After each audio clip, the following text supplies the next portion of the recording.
사람들이 말하는 뭔가 이 사람 쎄하다? 옛날 말로 귀신이 들린 거 아닌가? 그런 사람들도 가끔씩 환자분으로 마주칠 수가 있잖아요. 공통적으로 가지시는 특징이 있는 것 같더라고요. 첫 번째는 눈빛을 피하는 사람들이에요. 두 번째는 이상한 냄새예요. 그냥 흔히 날 수 있는 담배 냄새, 땀 냄새 이런 게 아니라 이게 뭐지? 몸에서 나는 냄새가 아닌 생각이 들어요.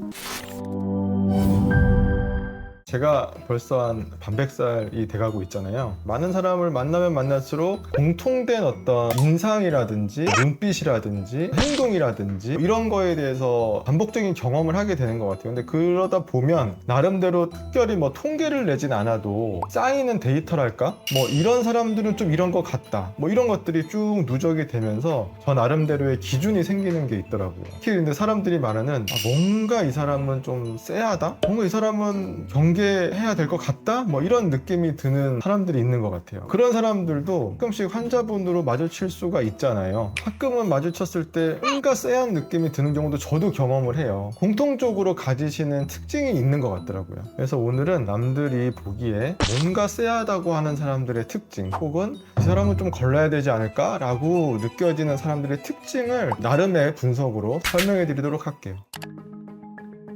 의사가 되기 전부터 많이 들리는 얘기들은 이런 사람들은 조심해라, 옛날 말로 뭐 귀신이 들린 거 아닌가, 뭔가 쎄하다, 이런 사람들이 있잖아요. 그런 분들을 크게 한번 4가지 유형으로 분류를 해봤거든요. 첫 번째는 눈빛을 피하는 사람들이에요. 물론 가끔씩은 굉장히 수줍음이 많거나 저처럼 그래서 눈빛을 피하는 사람도 있는데, 그렇지 않은데도, 그렇게 수줍은 것 같지 않은데도 왠지 좀 똑바로 안 쳐다보시거나 다른 생각을 하는 것 같은 그런 눈빛을 발견할 때가 있거든요. 그럼 저도 굉장히 괜히 불안해지고 어떤 얘기하기도 조심스러워지고 이런 경험들을 하게 돼요. 사실 옛날에 어떤 미신적인 관점에서 보면 남한테 조종을 당하는 느낌의 눈빛을 가지고 있는 경우들이 있거든요. 같이 대화를 할 때 이렇게 보면 그냥 되는데 뭔가 이렇게 자꾸 이렇게 약간씩 시선을 피하는 느낌의 분들이 있는 거죠. 저도 만약에 제가 지금 얘기를 드리면서 이렇게 그냥 얘기를 하는 게 아니라 저기요 뭐 이렇게 하면은 불안감을 느끼시고 뭔가 쎄하다고 느낌이 드시잖아요. 이 사람 사실을 말하는 게 맞나? 솔직하게 얘기를 하는 게 맞나? 이런 느낌이 드실 수 있을 것 같아요. 방금 원장님이 되게 수줍음이 많다 하셨잖아요. 근데 전혀 수줍음이 많지 않아 보이시죠? 수줍은 엄청나게 많습니다. 그래서 저는 다른 사람 앞에서 노래도 잘 못 불러요. 그건 누구나 그런 거 아닌가요? 누구나 그렇지 않아요. 요즘 친구들 마이크 딱 쥐면 바로 노래 나오고 춤추라 그러면 바로 춤추고 그러는데요. 지금도 부끄러우세요?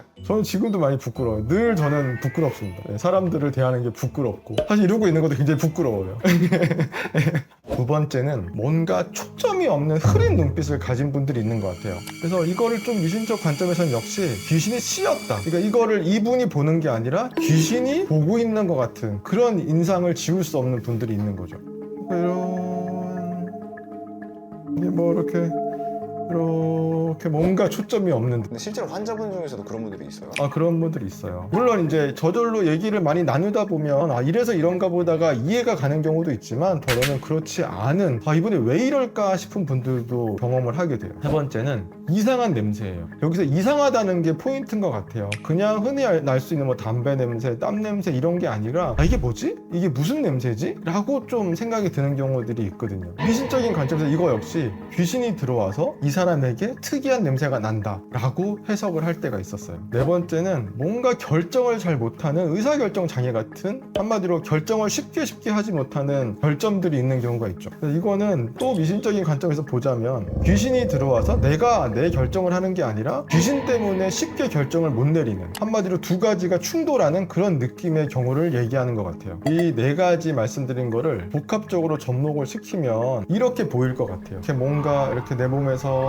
이상한 냄새가 뿜어져 나오면서 시선도 약간 불안하게 피하시면서 약간 멍하기도 하고 이럴까 저럴까 막 횡설수설하기도 하시는 그런 느낌의 분들의 모습이 아닐까요? 아주 예전에 이런 걸 분석할 수 있는 과학이 발전하기 전에는 그냥 뭉뚱그려서 전부 다 귀신이 들렸다, 이 사람은 뭐 악마다, 뭐 이런 식으로 쉽게 그냥 얘기해버리고 마는 거죠. 그래서 이거를 제가 의사가 되기 전에 그냥 재미난 얘기로 들었을 때는 뭐 그냥 그런가 보다 하고 지나갔거든요. 의사가 되고 나서 의학을 배우고 환자분들을 보면서 느낀 거를 종합해 봤을 때 이거는 전부 다 의학적인 이유들이 있을 수 있더라고요. 대표적인 원인은 역시 수면 부족, 수면 장애일 가능성이 있는 것 같아요. 그래서 하나씩 의학적인 설명을 드려볼게요.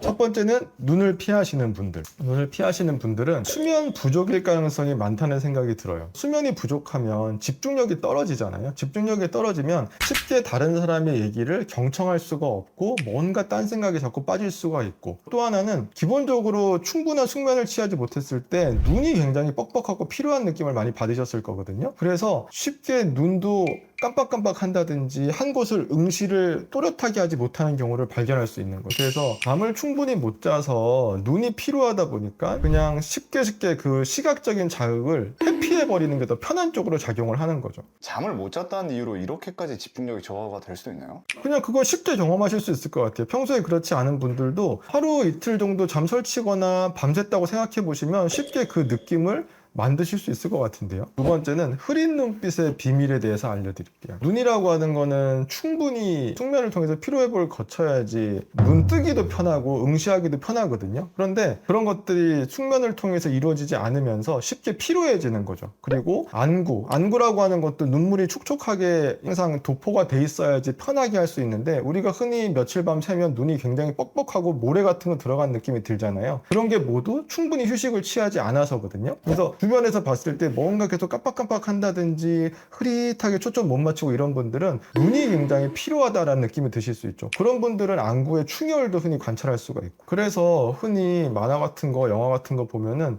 안구 시뻘겋게 충혈된 사람들을 볼 수가 있는데, 그런 분들이 흔히 또 무서운 영화의 주인공으로 등장하기도 하잖아요. 영화 세계에선 그런데 현실 세계에서는 잠 못 자서 피곤한 사람들이 그럴 수 있는 거죠. 그래서 사실 생각해 보면 이분들이 어떤 악인의 상징처럼 돼 있잖아요. 그런데 실제로는 이분들 불쌍한 사람들일 수 있는 거죠. 잠도 제대로 못 자가지고 간신히 자고 일어나서 움직이는 사람들은 그 사람 눈만 보고 무서워한다든지 이런 경우가 가능하죠. 그래서 저도 사실 레지던트 때 며칠 밤 새고, 사실 긴 수술 같은 경우는 아침 8시에 들어가서 밤 12시까지 넘어서 한 수술에 들어가 있을 때도 있거든요. 화장실도 간신히 가면서. 그러면 정말 눈이 뻑뻑하고 초점이 없어져요. 그러다가 교수님이 불러가지고 쳐다봤을 때 얘 눈빛이 왜 이래? 이러면서 굉장히 오해를 받았던 적이 있죠. 아무리 나는 열심히 또렷한 척 하려고 하고 해도 결국은 사람이 너무 피곤하면 어쩔 수가 없는 거더라고요. 세 번째는 냄새 많이 나는 경우예요. 냄새가 많이 나는 거를 또 생각해보면 주변에서 잠 잘 자고 깔끔하게 씻고 이런 분들 중에서 냄새 누가 나겠어요. 그런데 뭔가 얘는 냄새가 나. 뭔가 이렇게 몸에서도 각질도 일어난 느낌이 들고 푸석푸석해. 이런 경우에 옆에서 맡아보면 냄새 분명히 나거든요. 근데 그분들이 원래 그러진 않았을 거잖아요. 실제로는 너무 피곤해서, 씻을 기운도 없어서 이렇게 했을 때 옆에 가면 냄새 많이 나거든요. 근데 이런 것도 역시 저도 레지던트 시절에 경험 많이 했었어요. 같이 숙소 생활하면 어디선가 냄새가 나. 이런 친구들 안 씻어. 왜 안 씻냐? 피곤해서. 그러니까 주로 힘든 과에서 일하는 분들이 항상 냄새 많이 났던 것 같아요. 그거를 귀신이 들린 사람들이 냄새가 난다, 이렇게 오해할 수도 있는 거죠. 과거를 돌아가 봤을 때 이거는 너무 오랫동안 안 씻어서 한 달도 안 씻는 사람들을 봤거든요. 켜켜이 쌓인 이분들의 나름대로 몸에서 나는 똥냄새가 아닌가 하는 생각이 들어요. 그리고 네 번째는 의사결정이 좀 떨어져 있는 경우죠. 그래서 보면 잠 못 자고 집중력이 떨어져 있고 판단력이 떨어져 있는 상황에서 과연 얼마나 명쾌하게 결정들을 쉽게 내릴 수 있겠어요. 그러다 보니까는 뭔가 물어봐도 집중이 안 되는 것 같은 사람들이 우유부단해지고 혼란해하고 이런 것들을 주변에서 볼 수가 있죠. 물론 의사들도 밤늦게 근무하는 경우 많지만 IT 직종 같은 데서 일하시는 분들은 야근이 많잖아요. 그런 경우에 밤늦게 야근하고 있는 상황에서 옆에서 어떤 결정이 필요한 얘기들을 했을 때 과연 얼마나 쉽게 내릴 수 있겠냐는 거죠.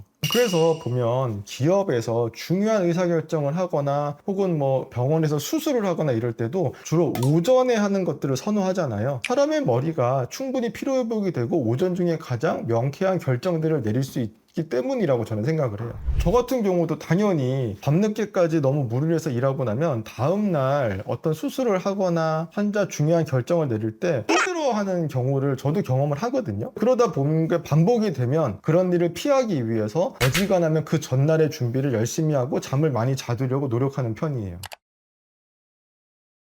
원장님은 이런 관상에 대해서는 좀 어떻게 생각하세요? 저는 관상에 미친 사람이에요. 정말. 왜냐하면 어릴 때부터 사실은 이제 아버님한테 그런 얘기 많이 듣게 되잖아요. 사람은 생긴 대로 논다 이런 얘기를 많이 듣는데, 그때는 뭘 또 이렇게 또 뭐 이런 얘기까지 하나 싶었거든요. 근데 살면 살수록 저는 많이 느껴요. 특히 의사라는 직업은 병원 직원들도 사실 굉장히 다양한 연령대의 다양한 분들을 같이 함께 일하는 경우가 많이 있고, 또 환자로서도 정말 다양한 분들을 끊임없이 접촉하는 직업이거든요. 그러면 점점 우리 아버지의 꼰대 같은 생각들이 저 또한도 완전히 동화돼서 와, 정말 사람은 얼굴에다 쓰여져 있구나라는 생각을 늘 하게 돼요. 그래서 이런 것들이 예전 사람들은 화주든지 관상이든지 이런 게 무조건 미신이라고 저는 생각하지 않고 나름의 인문학, 과학이라고 생각을 하고 있거든요. 현재 그걸 적용했을 때도 사람의 표정이나 행동, 그러니까 제가 말하는 관상이라고 하는 건 결국은 잘생긴 걸 얘기하는 건 절대 아니거든요. 실제로 똑같은 얼굴에서도 표정이 주는 힘을 무시하지 못하거든요. 예를 들면 저도 요즘은 사실은 여러 가지 뭐 인스타그램이나 이런 거 통해서 여자친구들도 보면 정지 상태의 사진에 대해서 굉장히 집중을 많이 해요. 모두 그 모습이 예쁘게 나온 걸 중요하게 생각하는데 실제로 사람들은 그 사람의 사진을 보고 판단하진 않잖아요. 같이 대화하면서 눈을 마주치면서 그 사람의 눈빛, 짓는 표정, 웃음 등등을 보고 이제 판단을 하게 되는데 그때 많이 묻어나는 것 같아요. 좋은 관상과 그렇지 않은 것들은.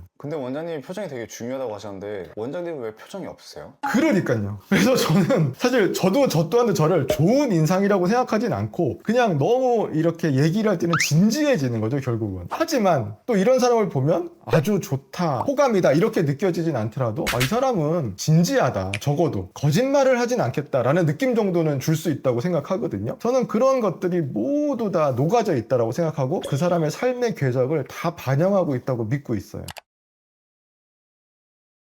근데 우리가 대부분 가난해 보이고 싶지도 않고 원장님처럼 똑똑해 보이고 싶어 하잖아요. 근데 원장님은 그런 방법이 있다 생각하시나요?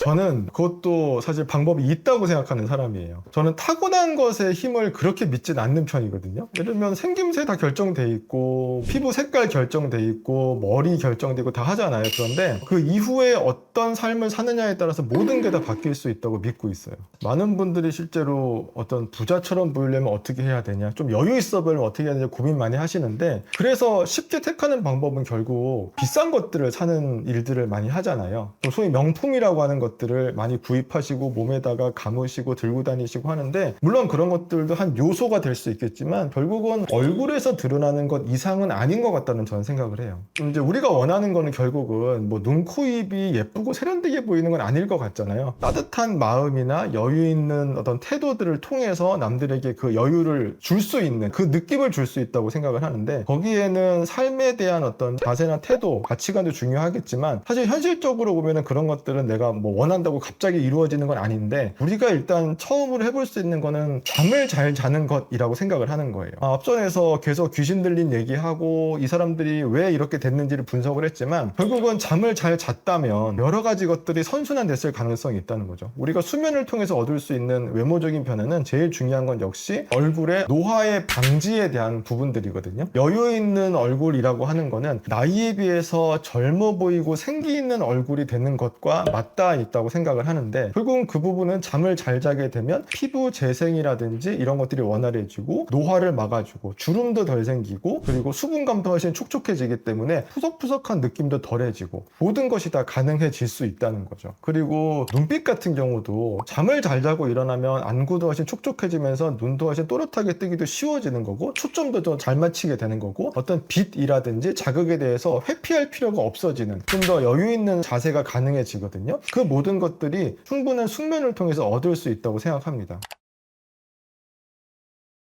그럼 원장님, 네. 원장님처럼 명품 눈빛, 탄력적인 피부, 뽀얀 피부로 가려면 어떻게 해야 되는 거예요? 그래서 수면이 중요하다고 얘기를 드렸었잖아요. 근데 수면을 위해서는 몇 가지만 알고 계시고 원칙을 지켜주시면은 누구나 다 실현 가능한 것들이거든요. 그래서 첫 번째는 어떤 수면 환경을 잘 만들어 주시는 거예요. 수면 환경을 위해서는 제일 중요한 건 쓸데없는 빛을 차단하는 거겠죠. 예를 들면 블루라이트로 대변이 되는 여러 가지 자극원들이 많이 있잖아요. 그래서 휴대폰을 오랫동안 보시는 것도 금해 주시면 좋죠. 보통은 2시간 이상 전에 주무시기 전에 끊어주시는 게 좋고 그리고 주변에 요즘은 사실은 커튼을 열어놓게 되면 꽤 많은 빛들이 들어와요. 여러 가지 간판에서도 많이 들어오고 주변 집들도 너무 붙어있기 때문에 자극원들이 들어오게 되거든요. 그런 것들도 커튼을 통해서 꼼꼼하게 막아주셨으면 좋겠고 그게 잘 안 된다면 완전히 암막 커튼 같은 거 활용하시는 것도 도움이 되고요. 집에 있는 불빛 같은 경우도 완전히 꼼꼼하게 지낼 수는 없으니까 형광 불빛보다는 어두운 백열등 같은 거 은은하게 켜놓고 지내시는 거를 거를 추천드리고요. 음악 같은 경우도 너무 자극적이지 않은 것들을 깔아주시면 도움이 되는 분들도 있어요. 그게 ASMR이 될 수도 있고 부드러운 음악이 될 수도 있고, 아니면 없는 게 더 편하신 분들은 그렇게 가셔도 괜찮고요. 그리고 개인적인 생활 습관들도 몇 가지 주의하실 것들이 있는데, 대표적으로 피곤한 분들 같은 경우는 카페인을 흔히 찾으시죠. 카페인 같은 경우는 우리가 피로물질을 쌓이는 거를 오해하게끔, 이제 모르게끔 막아주는 역할을 하는 거기 때문에 오전 시간으로 최대한 한두 잔 이내로 커피는 드시는 걸 권해드리고요. 식사 같은 경우도 너무 늦게 하시게 되면 밤에 잘 때 방해가 되거든요. 그래서 주무시기 전에 한 대여섯 시간 이전에는 저녁 식사 마무리해 주시고, 그리고 또 운동 같은 경우도 바쁜 직장인분들이 너무 늦게까지 하는 경우들이 있는데, 그러면 흥분해서 잠이 잘 안 올 수 있기 때문에 적어도 3시간 전에는 마무리해 주시는 것을 권유드려요. 그렇게 하면 분명히 주무시는 것에 도움이 되고, 일어났을 때 조금씩 얼굴이 활기차지고 생기 있어지는 느낌을 받으실 수 있을 거예요. 그러다 보면 자연스럽게 어디 가서 야, 너 얼굴 표정 좋은데? 관상 좋은데? 이런 말도 듣게 되시는 빈도가 조금씩 늘지 않을까요? 그래서 오늘은 귀신 들린 얘기를 느닷없이 제가 해드렸는데, 결국은 이 모든 것이 잠과 관련된다고 저는 생각을 하거든요. 말씀드린 여러 가지 생활 습관, 환경 교정하시면서 숙면을 취하신다면 조금 더 좋은 관상, 좋은 얼굴, 좋은 눈빛 가지시면서 성공한 인생을 사실 수 있으실 것 같습니다. 만약에 주변에 얘는 왠지 표정 요것만 좀 고치면 좋을 것 같은데 하는 친구들 분명히 있을 거거든요. 쎄한 느낌의 그런 친구분들 있으시다면 이 영상 공유해 주시고 같이 함께 보시면서 좋은 얘기 많이 나누셨으면 좋겠어요. 오늘 영상도 도움이 되셨다면 구독, 좋아요 꼭 눌러주시고요. 잘 자요.